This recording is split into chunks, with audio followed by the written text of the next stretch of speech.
अध्यक्ष म्हणून भारतीय जनता पार्टी नेरळ मंडळाची कार्यकारिणी पुढील प्रमाणे जाहीर करत आहे. नेरळ मंडळाचे सरचिटणीस म्हणून वैभव तुकाराम भगत आणि नरेंद्र गोविंद कराळे हे काम पाहतील. नेरळ मंडळाचे उपाध्यक्ष 6 आहेत. या पदावर किशोर खंडू ठाकरे, हर्षल दिवाकर कुलकर्णी, संभाजी गणपत गरुड, रामदास कृष्णा भगत, संतोष कोंडू धुळे, अनिल गेवरचंद जैन यांची नियुक्ती करण्यात येत आहे.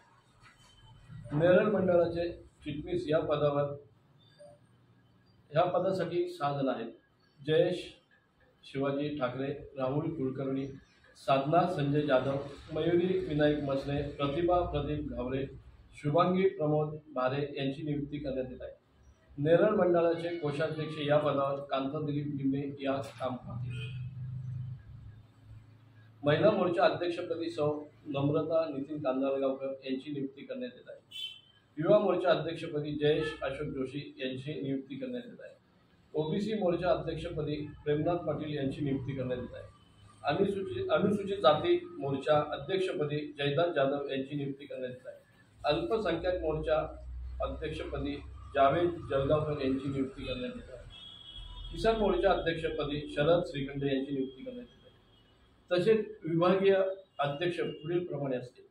नेरळ जिल्हा परिषदचे अध्यक्ष धनाजी गरुड, नेरळ पंचायत समिती अध्यक्ष संतोष शिंगाडे, शेलू पंचायत समिती अध्यक्ष दीपक शेट्टे, उमरोली जिल्हा परिषद अध्यक्ष रामदास तुपे, दहिवली पंचायत समिती अध्यक्ष प्रल्हाद राणे, उमरोली पंचायत समिती अध्यक्ष धनंजय थोरवे, सावेले जिल्हा परिषद अध्यक्ष विठ्ठल भागीत, पिंपलोली पंचायत समिती अध्यक्ष गुरुनाथ सोनावले व माथेरान शहर अध्यक्ष प्रवीण सटपाल या सर्वांची नियुक्ती नेरळ मंडळावर आम्ही करत आहोत.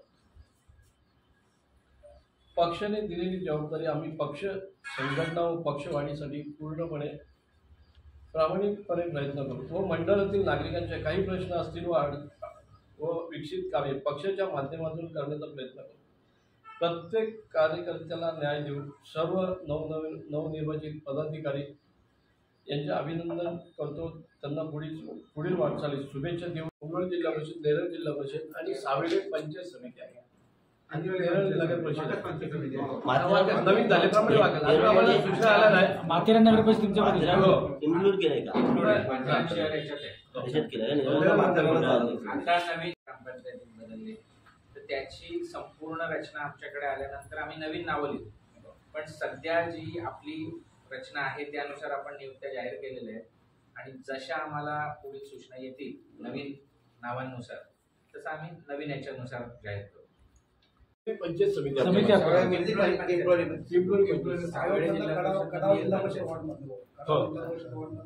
नवीन झाल्याप्रमाणे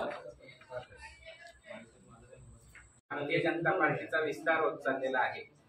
त्यावेळेला संघटनात्मक दृष्ट्या पूर्वी तालुका आणि नगरपालिका या प्रकारची रचना होती. एखाद्या तालुक्याला मंडलाचा दर्जा होता, नगरपालिकांना मंडलाचा दर्जा होता आणि महानगरपालिकांना जिल्ह्याचा दर्जा होता. परंतु भारतीय जनता पार्टीच्या कार्यकर्त्यांची संख्या प्रचंड प्रमाणात वाढलेली आहे. सर्वांना वाव मिळायला हवा आणि बूथवर अधिक चांगल्या प्रकारे पोहोचता येईल. कारण बाकी बरोबर आहे, पण ज्यांना पद याच्या अगोदर पद नसेल त्यामध्ये या रायगड जिल्ह्यामध्ये 10 विधानसभा झाल्या तर आमदारांचं डिमोशन होणार आहे का? त्यांना दर्जा आमदाराचाच असेल ना.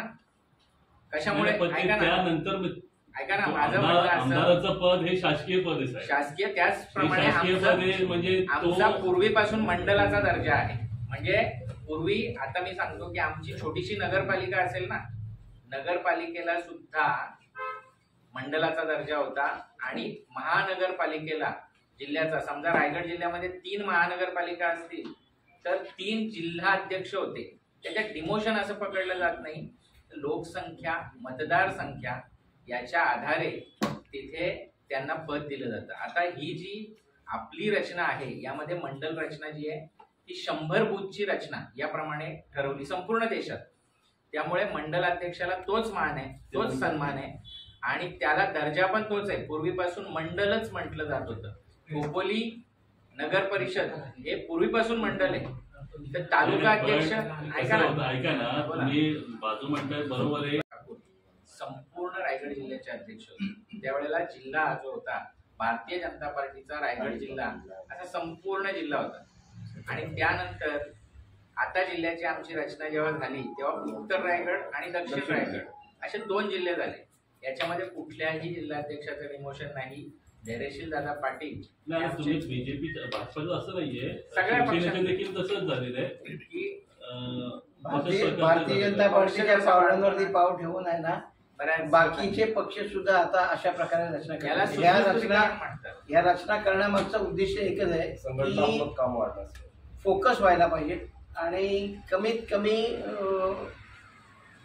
एका तालुकाध्यक्षावरती कमीत कमी जबाबदारी यायला पाहिजे.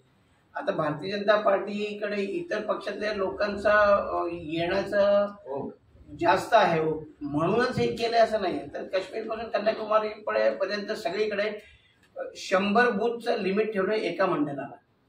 त्याच्यामुळे ही सेंट्रलाइज रचना झालेली आहे की भारतीय जनता पार्टीकडे ओघ वाढतोय असं काही नाही आहे. 100च्या पेक्षा जास्त नाही. आणि त्यामुळे आपला कर्जत आणि नेरळ 83 बूथ आहेत आणि ग्रामीणला 66 बूथ आहेत.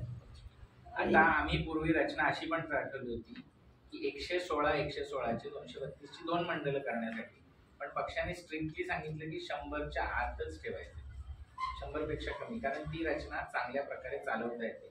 आणि भारतीय जनता पार्टीची पॉलिटिकल जी रचना आहे ती तरी भारतामध्ये आदर्श अशी मानली जाते आणि त्याचं अनुकरण बरेच पक्ष आता करत आहेत. त्यामुळे ही रचना जी आहे ती कार्यकर्त्यांना सन्मान देणारी आहे असं आम्हाला नक्की वाटतं. आणि संवाद केला, मंडलावर काम केलं, तालुका मंडळ त्यावेळेला, आणि जायला हवं. त्यांनी आम्हाला त्यांचे पॉलिटिकल व्ह्यूज आहेत, त्यांना स्थानिक सांगितलं मंडळ ते सेम राहिलं तरी भले मंडळ छोटं झालं असेल पण पदाची व्हॅल्यू तीच आहे. तर आम्हाला ते द्या, कारण आम्हाला फोकस्ड आमचं पॉलिटिकल जे विजन आहे त्या दृष्टिकोनातून आमच्या एरियामध्ये काम करायचंय.